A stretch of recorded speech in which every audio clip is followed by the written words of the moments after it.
भाषणबाजी करके पूरा नहीं किया जा सकता। जितना कठिन काम हो उसके लिए उतनी वैज्ञानिक प्रणाली की आवश्यकता होती है। हमको यहां से खूड जाना हो तो हम पैदल भी जा सकते हैं। सीकर जाना हो, जयपुर जाना हो तो बस का आसरा लेना पड़ेगा। लेकिन कलकत्ता बंबई जाना हो तो ट्रेन का आश्रय लेना पड़ेगा। लंदन या पेरिस जाना हो तो हवाई जहाज का आश्रय लेना पड़ेगा। जितना कठिन काम होता है उसके लिए उतनी ही वैज्ञानिक साधन की आवश्यकता होती है। व्यक्ति का निर्माण, व्यक्ति अपने आप को गुणवान बना सके, अपने अंदर गुणों को धारण कर सके, बुराइयों को रोक सके, ऐसी प्रणाली को जब तक हम नहीं अपनाएंगे तब तक समाज का पुनरुत्थान संभव नहीं है।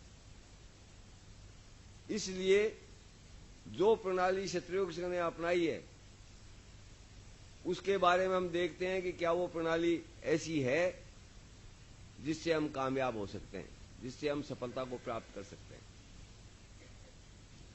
संसार में कोई भी छोटा से छोटा काम हो चाहे बड़ा से बड़ा काम हो, उसको करने के लिए 3 चीजों की जरूरत होती है। पहला बल, दूसरा ज्ञान और तीसरी क्रिया। पहले हमारे पास बल होना चाहिए। अगर हम खुद ही बलवान नहीं है तो किसी काम को नहीं कर सकते। फिर जिस काम को कर रहे हैं उस काम को करने की क्रिया हमको आनी चाहिए, और वो कार्य कैसे होगा कैसे नहीं होगा, क्या कठिनाइयां आएंगी, उनसे कैसे निपटना है, इन सब का ज्ञान होना चाहिए। ये तीनों चीज छोटे से छोटे काम के लिए भी जरूरी है, बड़े से बड़े काम के लिए भी जरूरी है। इसलिए इस प्रणाली के द्वारा हम इन तीनों बलों को प्राप्त करने का प्रयत्न करते हैं। पहला बल है, पहली चीज है बल, हम बलवान बने। बल कितने प्रकार के होते हैं? पहला बल है शारीरिक बल। शरीर हमारा बलवान होना चाहिए। अगर हमारा शरीर ही रोगी है तो हमारी मन और बुद्धि उस रोग के ऊपर ही केंद्रित रहेगी और किसी काम में हमारा मन नहीं लग सकेगा, किसी काम में हमारी बुद्धि नहीं लग सकेगी। आपके एक फोड़ा हो जाए तो उस फोड़े के दर्द की तरफ ही आपका ध्यान जाता है और किसी दूसरे काम में आपका ध्यान नहीं जाता। ऐसे ही रोगी आदमी का ध्यान हमेशा अपने रोग पर ही लगा रहता है। इसलिए सबसे पहली आवश्यकता है इस शरीर को निरोग बनाना। तो इस शरीर को निरोग बनाने के लिए व्यायाम की आवश्यकता होती है। खेलों के द्वारा हम इस शरीर को मजबूत बनाते हैं, व्यायाम के द्वारा इसको त्वरित गति देने वाला बनाते हैं। ये और इसके साथ साथ शरीर की रक्षा करने के साधन भी हमको आने चाहिए। वो शरीर की रक्षा करने का साधन हम प्राणायाम के द्वारा करते हैं। ये शरीर को बलवान बनाने का साधन है। दूसरा जो चीज आवश्यकता होती है वो है ज्ञान। किसी भी काम को करने के लिए वो काम कैसे होगा, उसका क्या परिणाम होगा, उसको करने में क्या कठिनाइयां आएंगी, उन कठिनाइयों से हम कैसे लड़ेंगे, इन सब चीजों का हमको ज्ञान होना चाहिए। यहां पर 3 घंटे बौद्धिकों में और 5-5 घंटे चर्चाओं में हम व्यतीत करते हैं ताकि हमको अपने स्वधर्म के बात का ज्ञान हो, उसके अंदर क्या समस्याएं आती हैं, उनसे कैसे निपटा जाए, और जितना ज्ञान आज हमको प्राप्त है उस ज्ञान को आगे कैसे बढ़ाया जाए, इन सब बातों पर हम बौद्धिक और चर्चाओं में विचार करते हैं, ताकि हम इस लायक बने कि हमारे पूर्वजों ने जो रास्ता अपनाया था, जिसको अपना करके वो महान बने थे, उस रास्ते तक पहुंच सकें और उस रास्ते पर चलने का प्रयत्न कर सकें। तीसरी चीज जो आवश्यक है वो है क्रिया।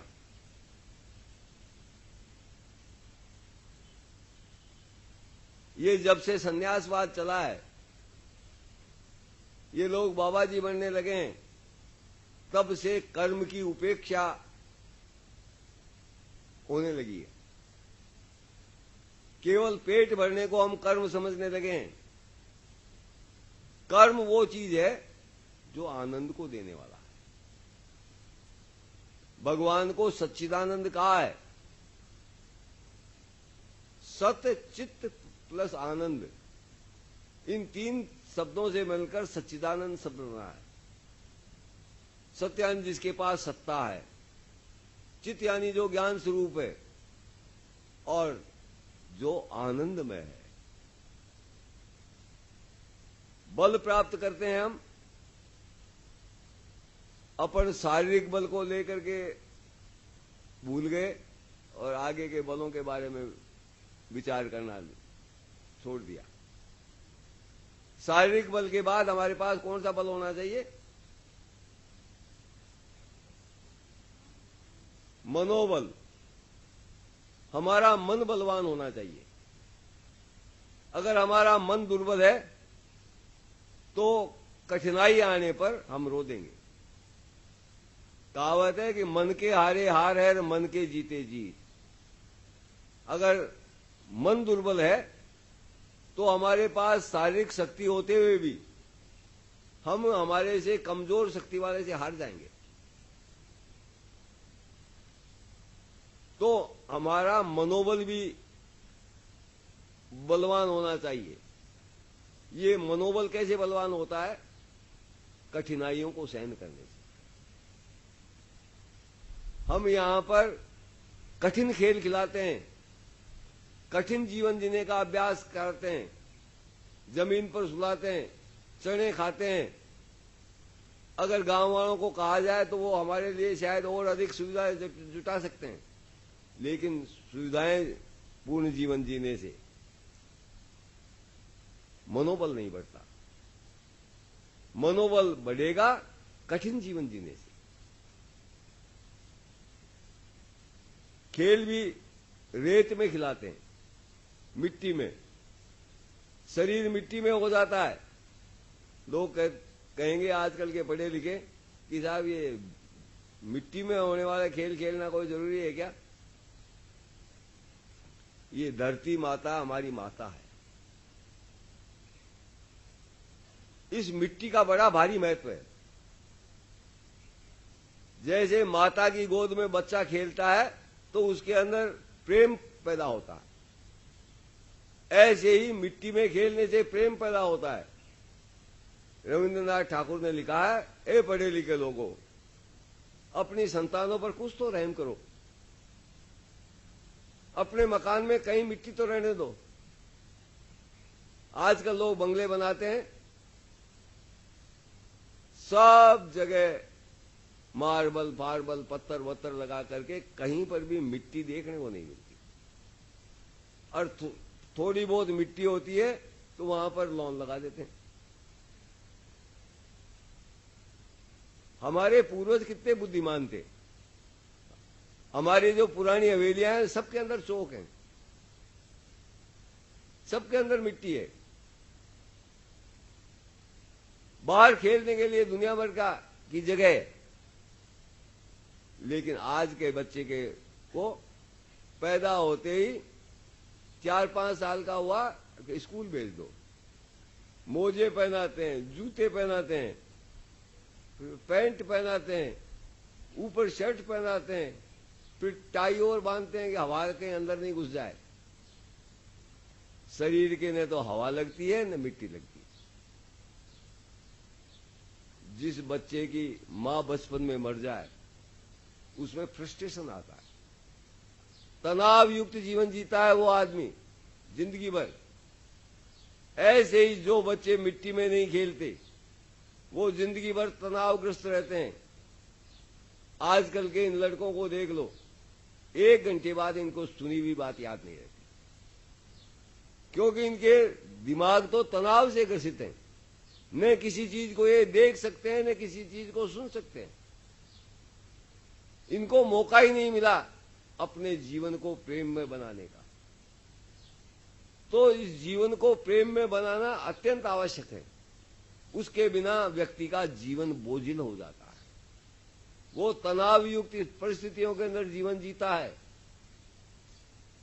इस धरती माता की गोद में खेलने से हमारे अंदर प्रेम का प्रादुर्भाव होता है, हमारे अंदर कठिनाई सहने से सहनशीलता आती है, मन बलवान होता है। इसलिए यहां पर रेत के अंदर कठिन खेल खिलाए जाते हैं ताकि हमारा मनोबल बढ़े, हमारे मन के अंदर प्रेम उत्पन्न हो। तीसरा बल है बुद्धि बल। बुद्धि बल को बढ़ाने के लिए यहां पर 3 घंटे बौद्धिक और 4-5 घंटे चर्चाएं हम करते हैं ताकि हर विषय का हमको ज्ञान हो। जितना अधिक ज्ञान होगा आदमी को उतना ही वो अपने जीवन में अधिक सफल होगा, कहीं भी पिटेगा नहीं। विश्व पितामह ने कहा है दूसरे वर्णों को तो केवल उनका वर्ण का ज्ञान प्राप्त कर लेने से काम चल जाएगा, लेकिन क्षत्रिय को तो समस्त वर्णों का, समस्त विषयों का ज्ञान होना चाहिए। जिस भी विषय का ज्ञान नहीं होगा वहीं पर उसको कोई न कोई मूर्ख बना करके ठगी कर लेगा।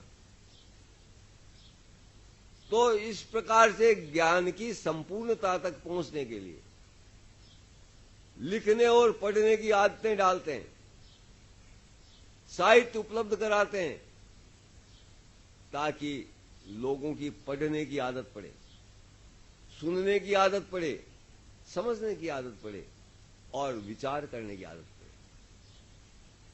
ये इस प्रकार से हम यहां पर बुद्धि बल बढ़ाते हैं। फिर आता है आत्मबल या प्राण शक्ति का बलवान होना। आत्मबल का मतलब लोग आत्मा का बल समझते हैं। आत्मा तो हमेशा ही बलवान है, आत्मा कभी किसी की दुर्बल नहीं होती।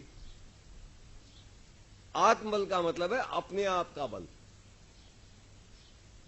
अपने आप को बलवान बनाना। अपना आप कौन है? इस शरीर को कौन कह सकता है कि ये मैं हूं? वो है प्राण।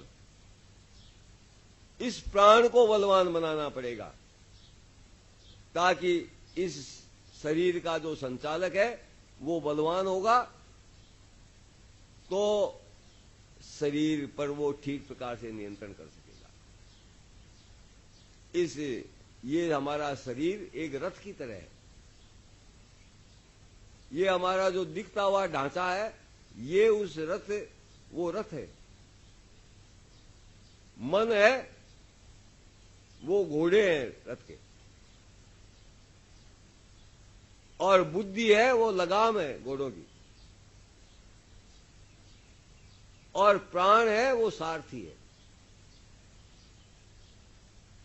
अगर सारथी दुर्बल हो तो घोड़े बलवान है, लगाम भी मजबूत है, रथ से भी मजबूत बना हुआ है, लेकिन सारथी दुर्बल है तो वो घोड़े उस रथ को कहां ले जाएंगे? इस बात की आप कल्पना कर सकते हो। कहीं भी मनमाने तरीके से चलेंगे और ले जाके कहीं भी किसी खड्डे में डाल सकते हैं। विश्व पितामह ने कृष्ण भगवान को कह तो दिया, कल मैं तेरे को युद्ध में देखूंगा।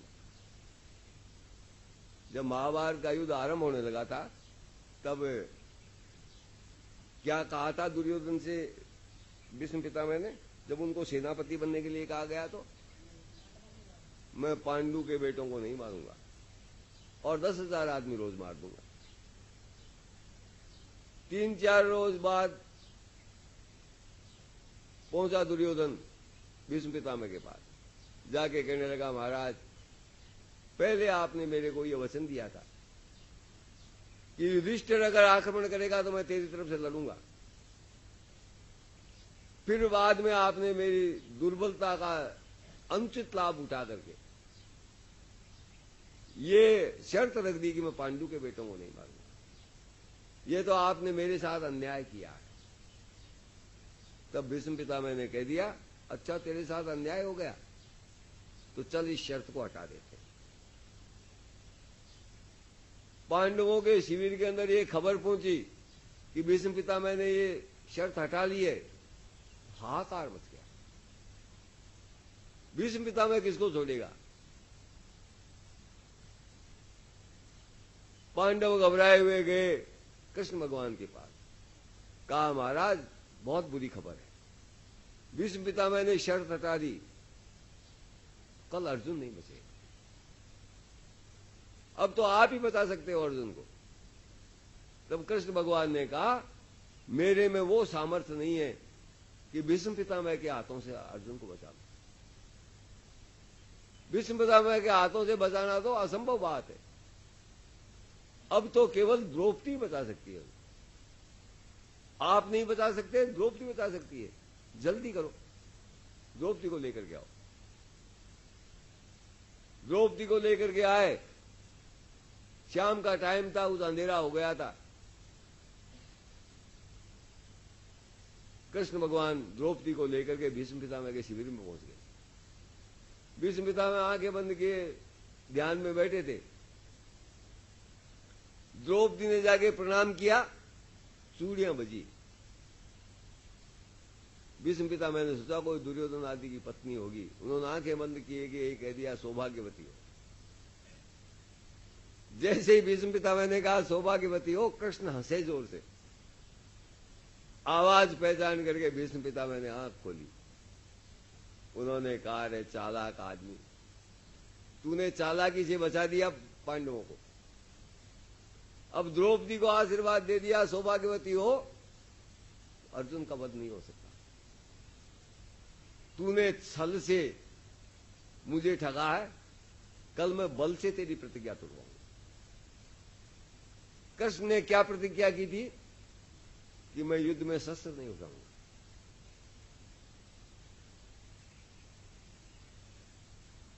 तो कृष्ण भगवान कैसे शस्त्र उठाते? वो तो सारथी थे, लड़ ही नहीं रहे थे। लेकिन भीष्म पितामह जानते थे कि सारथी अगर फेल हो जाए, प्राण अगर फेल हो जाए तो सब कुछ फेल है। इसलिए अर्जुन को तो कर दिया उन्होंने रथ के अंदर पैक। बाण चारों तरफ लगा लगा के, मार तो सकते नहीं थे उसको। द्रौपदी को आशीर्वाद दे दिया कि सौभाग्यवती हो। चारों तरफ बाण चला चला करके, जैसे कांच के बर्तन को लकड़ी के खोखे में पैक कर देते हैं, चारों तरफ कागज वगैरह ठूंस ठांस करके, ऐसे ही बाणों से सारे रथ को भर दिया। अर्जुन जी अंदर पैक हो गए। अब तीर कौन चलाए? और उसके बाद कृष्ण भगवान के जो हाथ थे जिनसे लगाम पकड़ गई थी, इन टरपोलियों को 6-6 इंच के बाणों से फोड़ना शुरू किया। बड़े तीरों से मारे तो हाथ कट जाए। 6 इंच के बाणों को चलाने वाले महाभारत के युद्ध में केवल 3 आदमी थे, भीष्म, कर्ण और अर्जुन। उन 6-6 इंच के बाणों से कृष्ण भगवान के टरपोले फोड़ना शुरू किया। खून निकलने लग गया, हाथों में से लगाम छूट गई। तब कृष्ण भगवान ने पीछे मुड़ करके देखा, अर्जुन क्या कर रहा है? अर्जुन जी तो बेचारे पैक पड़े, करे क्या? तब खुद कूदे रथ पर से और चाबुक लेकर के भीष्म पितामह की तरफ दौड़े। अर्जुन पीछे से आया, बड़ी मुश्किल से निकला और जाकर के कृष्ण भगवान के बात बन दी। भीष्म पितामह ने कहा, जा जा वापस, तेरे से लड़ना थोड़ा ये, तेरी प्रतिज्ञा भंग कराने। तो सार्थ ही जब विफल हो जाए तो सब कुछ ही विफल है। प्राण हमारा शरीर रूपी रथ का सारथी है। और इस शरीर का मालिक कौन है? रथी कौन है? आत्मा। तो इस प्राण को बलवान बनाना जरूरी है, तभी लगामें काम करेंगी, तभी घोड़े काम करेंगे, तभी रथ काम करेगा। और प्राण के दुर्बल होने पर सब बलवान हो तो भी विफलता अवश्यंभावी है। इसलिए इस प्राण को बलवान बनाने के लिए जितने भी साधन अब तक हमको ज्ञात हुए हैं सबको करने की चेष्टा करते हैं। सबसे पहला साधन जो प्राण को बलवान बनाने का है वो है भगवान का नाम जप। भगवान का नाम जप करने से प्राण बलवान होता है। उसमें वो शक्ति आती है जो मन और बुद्धि को अपने नियंत्रण में कर सके।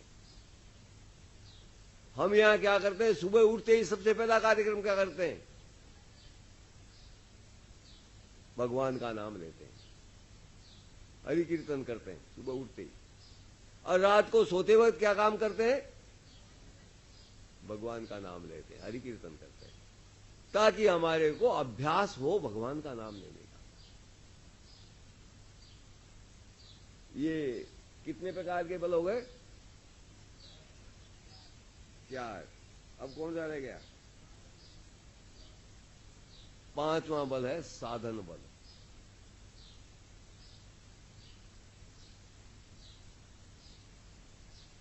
आजकल लोग संस्थाएं बनाते हैं तो कहते हैं पैसा कहां से आएगा? सदस्य बनाओ ताकि पैसा इकट्ठा हो, रसीदें छपाओ ताकि चंदा इकट्ठा हो। यहां क्षत्रियोग संघ में कोई सदस्यता नहीं है और न कोई चंदा है।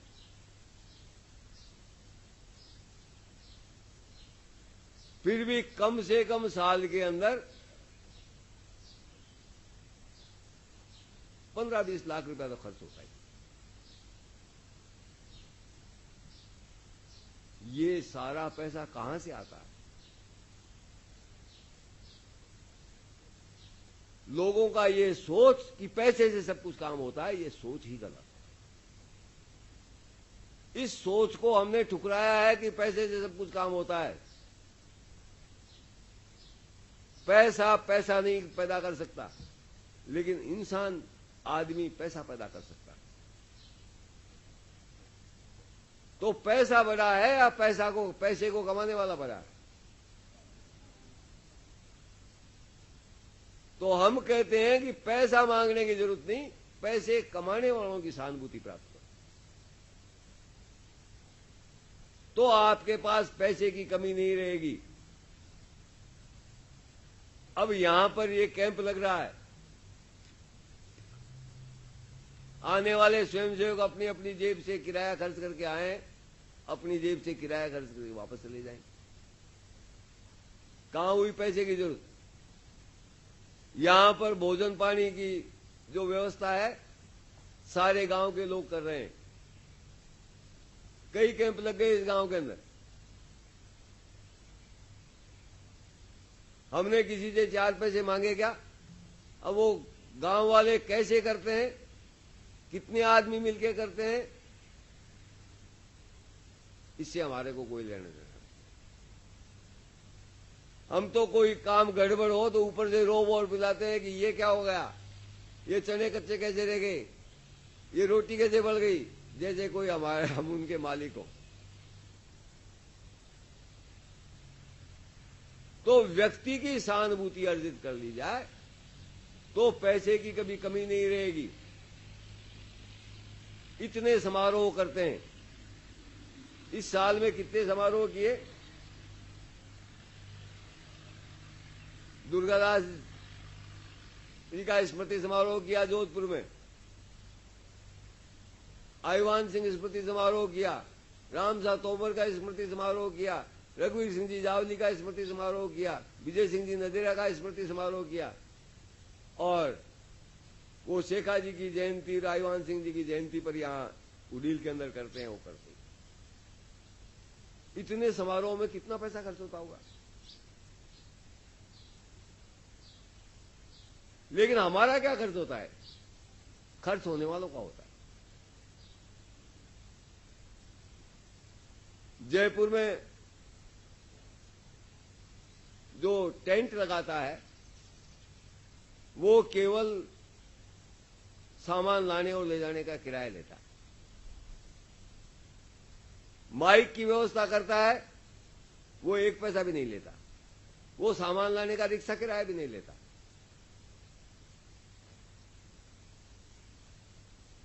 फिर खर्चा काहे का हो रहा है?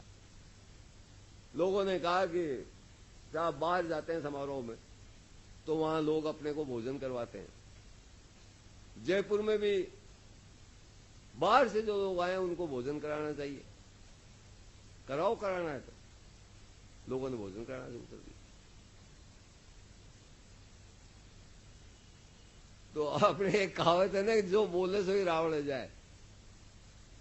जो कहता है उसी को कह देते हैं कि करो भाई तुम्हारी इच्छा है, वो अपने आप करते हैं। इतनी पुस्तकें छपाते हैं, करीब 20 तो अपने आईवान सिंह स्मृति संस्थान के खुद के प्रकाशन है, और 1000 टाइटल हम बाजार से खरीदते हैं।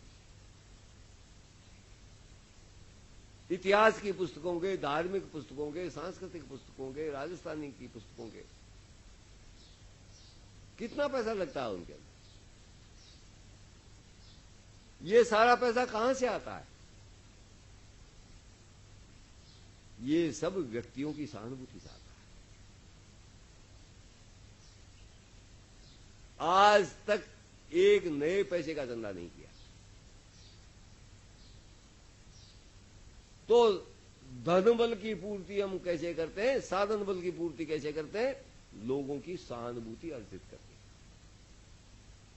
आगे से आगे लोग आके कहते हैं हमारे यहां कैंप लगाओ, हमारे यहां कैंप लगाओ, और वो अपने आप व्यवस्था करते हैं जहां कैंप लगता है।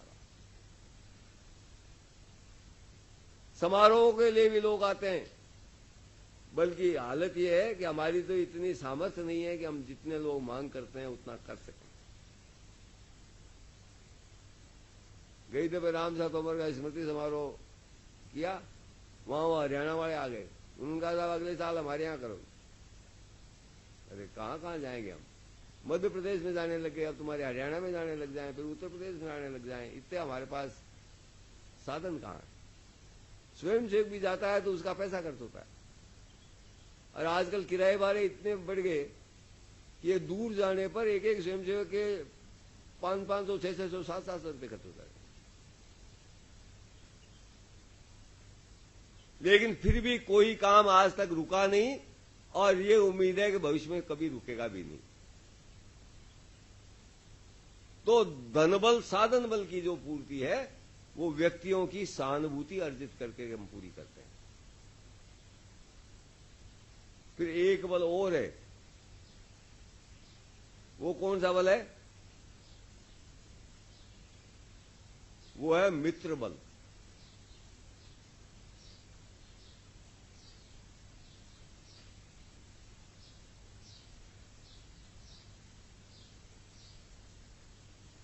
जितने स्वयंसेवक हैं वो तो हमारे मित्र हैं ही, लेकिन उनके घर वाले भी हमारे मित्र हैं। उनके मित्र हैं वो भी हमारे मित्र हैं, और उनके रिश्तेदार हैं वो भी हमारे मित्र हैं।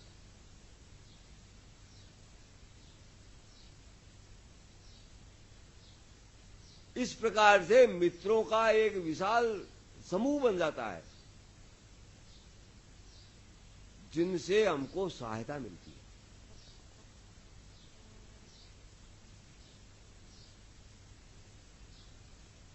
ये मित्र बल जो है ये हमारे मनोबल को भी बढ़ाता है, हमारे साधनों को भी बढ़ाता है, और हमारे अंदर साहस और हिम्मत बनी रखता है।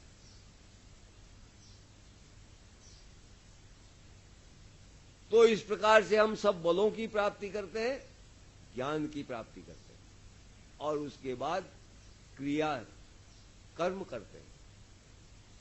कर्म तो सभी करते हैं, लेकिन क्षत्रिय विचारधारा के अनुसार कर्म करना ये अलग बात है। लोग फल प्राप्ति के लिए कर्म करते हैं। आंदोलन करो, आरक्षण मिल जाएगा। लोग काम करते हैं चुनाव लड़ने के लिए। सब जगह स्वार्थ है। क्षत्रिय का कर्म स्वार्थ से नहीं होता। क्षत्रिय का कर्म त्याग से होता है, और त्याग धन का नहीं,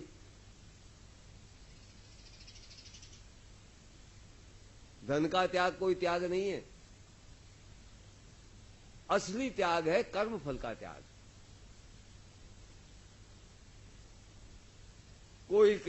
लोग कहते हैं, खास तौर से बुढ़े लोग, हमारे आईवान सिंह स्मृति संस्थान के अध्यक्ष जिनका गई साल देहांत हो गया, वो हमेशा ही कहते थे, ऐसे धीरे धीरे काम चलेगा तो हम तो तब तक मर जाएंगे। मैंने कहा आप ही क्या मर जाओगे, न मालूम कितनी पीढ़ी मर जाएंगी। 5000 वर्ष से जो समाज गिर रहा है, किसी ने इस पतन को रोकने का प्रयत्न नहीं किया, और प्रयत्न किया तो रोकथाम के काम किए। रोकथाम करने से पतन नहीं रुकता। उत्थान के रास्ते पर आगे बढ़ने से पतन रुकता है। इस बात को लोगों ने समझा नहीं, और 5000 वर्ष से हम गिरते रहे। अब एक दिन में उत्थान संभव है क्या? इन 5000 वर्ष में घरों का वातावरण, समाज का वातावरण, दुनिया का वातावरण इतना दूषित हो गया कि उसके अंदर क्षत्रिय के गुणों का निर्माण एक असंभव सी बात प्रतीत होती। उसकी विचारधारा की खोज एक असंभव काम प्रतीत होता है। इस असंभव काम को करने के अंदर हम जुटे हैं, तो ये काम आसान तो नहीं है, लेकिन इस काम को करने से आनंद प्राप्त होता है। सुख या दुख प्राप्त नहीं होता। हम अपने घरों के अंदर जो काम करते हैं, उनसे या तो सुख मिलता है या दुख मिलता है। सुख हमको कब मिलता है? हम जो इच्छा करते हैं वो पूरी हो जाए तो हमको सुख मिलता है। एक विद्यार्थी पढ़ रहा है, इच्छा रखता है वो फर्स्ट डिवीजन में पास हो जाऊं, फर्स्ट डिवीजन में पास हो जाता है, सुख मिलता है उसको। और सेकंड डिवीजन में पास हो गया तो दुखी हो जाता है। डिवीजन के अंदर सुख या दुख नहीं है। सुख या दुख उसकी स्वयं की इच्छा में है। एक कमजोर लड़का यह अभिलाषा करता है कि मैं पास हो जाऊं, और वो थर्ड डिवीजन में पास हो जाता है तो भी उसको सुख होता है। उधर सेकंड डिवीजन में आने वाला दुखी हो रहा है, थर्ड डिवीजन में पास होने वाला सुखी हो रहा है। क्यों? उसकी इच्छा फर्स्ट डिवीजन में आने की थी, वो पूरी नहीं हुई, इसलिए दुखी हो गया। और उसकी इच्छा केवल पास होने की थी, तो वो थर्ड डिवीजन में पास हो गया तो भी सुखी है। तो इच्छा के पूरी होने पर हम सुखी हो जाते हैं, और इच्छा पूरी नहीं हो तो दुखी हो जाते हैं। जब तक हम इच्छाएं करते रहेंगे, तब तक सुख और दुख के बीच के अंदर झूलते रहेंगे। हमको जीवन में आनंद नहीं आ सकता। आनंद तब आता है जब बिना फल की अभिलाषा रखे हम कर्म करें। एक छोटा बच्चा है, खेलते खेलते एक कांच का गिलास पड़ा है स्टूल के ऊपर, उसको उठाया और जमीन पर पटक दिया, फूट गया गिलास। गिलास के फूटने की आवाज होते ही उसकी मां चिल्लाती है, अरे रागड़ा की कहीं करे गिलास फोड़ दियो, और बच्चा खिलखिला के हंसता है। बच्चे को आनंद आ रहा है उस क्रिया से, और उसकी मां दुखी हो रही है। मां दुखी क्यों हो रही है? उसने कई इच्छाएं संजो रखी थी। इस गिलास से पानी पिएंगे, इस गिलास से दूध पिएंगे। वो सारी इच्छाएं गिलास के टूटते ही टूट गई इच्छाएं, इसलिए वो दुखी होती है। और बच्चे के कोई इच्छा नहीं है, उसके तो साबुत गिलास भी खिलौना है और फूटा गिलास भी खिलौना है, इसलिए वो फूट गया तो आनंद ले रहा है। तो यहां पर हम अभ्यास करते हैं बिना फल की अभिलाषा रखे कर्म करने। कैंप के अंदर 50 लड़के आ जाएं तो भी वो वैसे ही चलता है कैंप, 100 आ जाएं तो भी वैसे ही चलता है, 200 आ जाएं तो भी वैसे ही चलता है, 250 और 300 आ जाएं तो भी वैसे ही चलता है। किसी के मन के अंदर कोई शोभ नहीं होता कि संख्या कम रही है, संख्या ज्यादा होने पर प्रसन्नता नहीं होती। कर्तव्य बुद्धि से कर्म करना जब हम सीख जाएं तो इच्छाएं समाप्त हो जाती। हर काम को कर्तव्य समझ करके करें।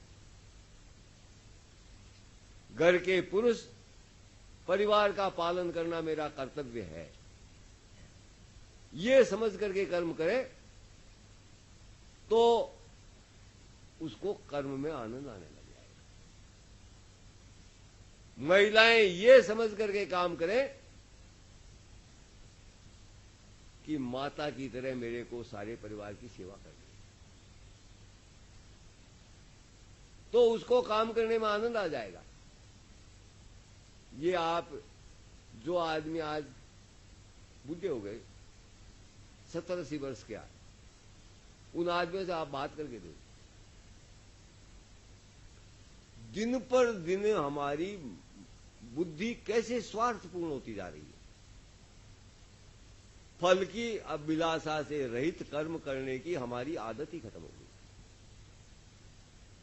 वो बूढ़े आदमी कहेंगे मां के हाथ की रोटी खाई वैसी तो पत्नी के हाथ की नहीं खाई, और पत्नी के हाथ की जैसी रोटी खाई वैसी बहुओं के हाथ की नहीं खाई।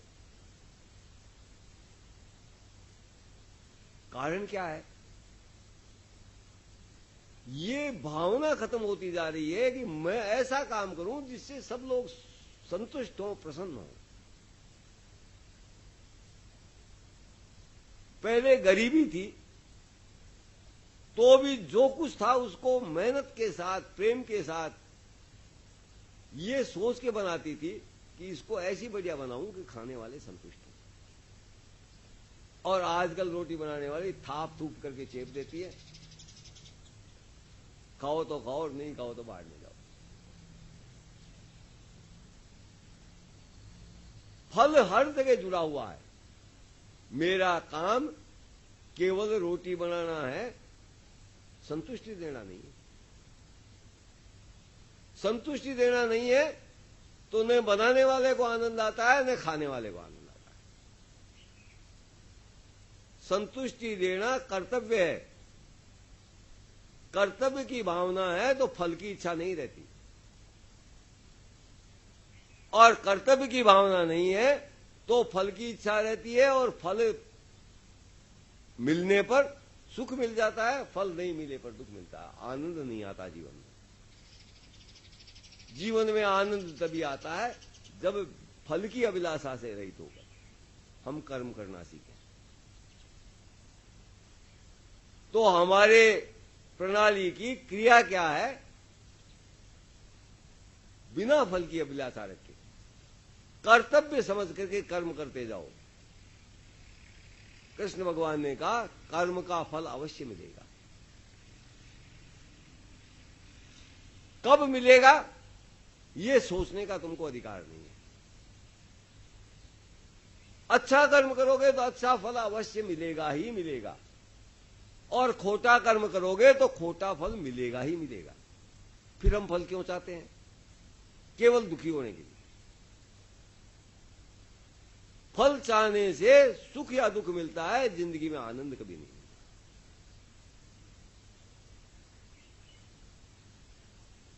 और आप फल नहीं चाहो, वो ऊपर वाला इतना बलवान है हिम्मत करके पैसा पास में नहीं है और काम कर देते, और काम पूरा होता है उससे पहले पैसा आ जाता है।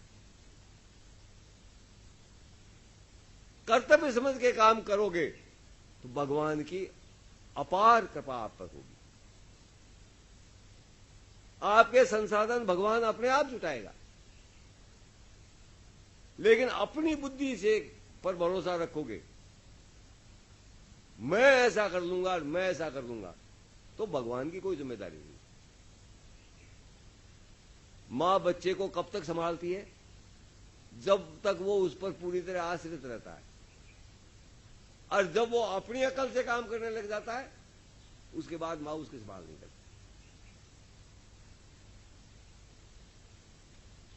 तो अपनी अकल को भगवान को समर्पित कर दो, कर्तव्य बुद्धि से काम करना सीख जाओ। भगवान ने मेरे को जिस काम के लिए पैदा किया है वो काम मैं करूंगा, फल अवश्य मिलेगा। मिलेगा कब? जब भगवान चाहेगा। हम चाहेंगे तब फल मिलने वाला नहीं है। इसलिए कभी सुकर्म व्यर्थ नहीं जाता, और कभी खोटा कर्म ऐसा नहीं होता जो फल नहीं दे।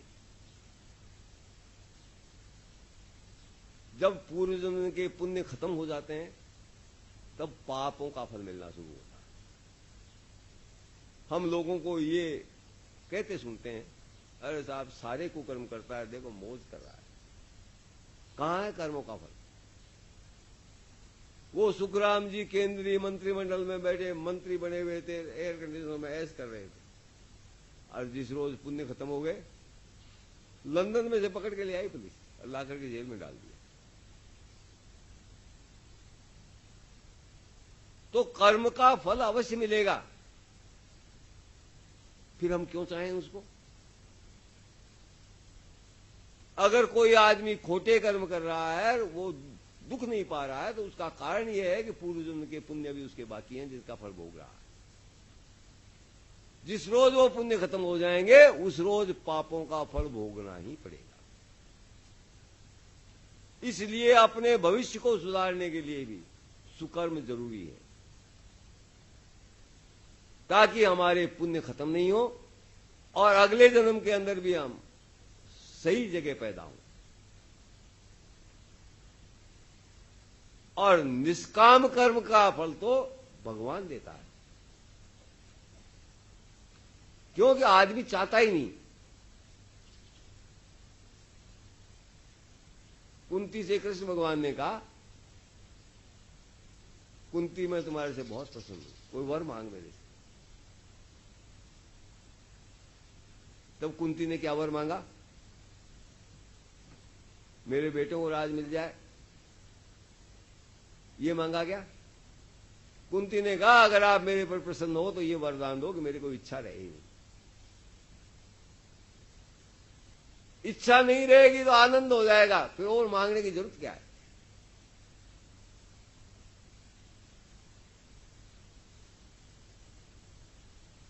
तो आनंद क्रिया के कर्म के द्वारा प्राप्त हो, ऐसा कर्म इस प्रणाली के द्वारा हम करने का अभ्यास करते हैं। फल की अभिलाषा को छोड़ करके कर्तव्य समझ करके कर्म को करना। क्या है? क्या बदमाशी करता है?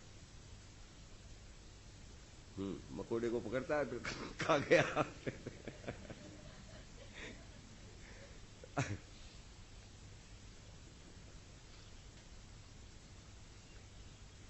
तो इस तरह इस प्रणाली के द्वारा हम बल, ज्ञान और क्रिया तीनों चीजों का उपार्जन करना सीखते हैं।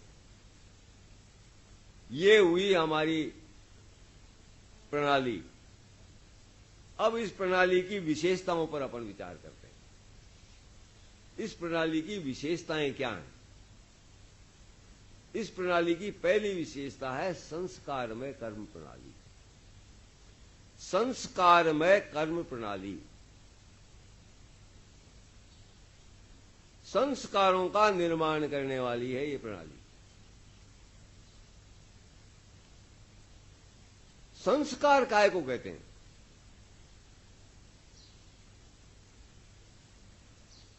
लोग संस्कृति संस्कृति संस्कार संस्कार कहते फिरते हैं, लेकिन न तो कोई संस्कार का मतलब जानता है न संस्कृति का मतलब जानता है।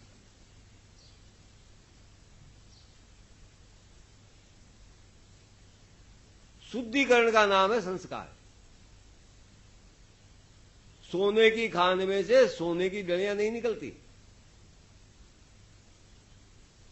मिट्टी दूसरे धातुओं के कण सब मिले हुए रहते हैं। उनमें से मिट्टी को अलग करते हैं, दूसरे धातुओं को अलग करते हैं, तब बाकी बच जाता है केवल सोना। तब हम कहते हैं ये सोने का संस्कार हो गया, संस्कारित हो गया है सोना। तो संस्कार का निर्माण करने का मतलब है हमारे जीवन में, हमारी बुद्धि में, हमारे मन के अंदर, हमारे कर्म करने के तरीकों के अंदर जो विजातीय तत्व आकर के मिल गए उनको बाहर निकालें और स्वजातीय तत्वों को बलवान करें।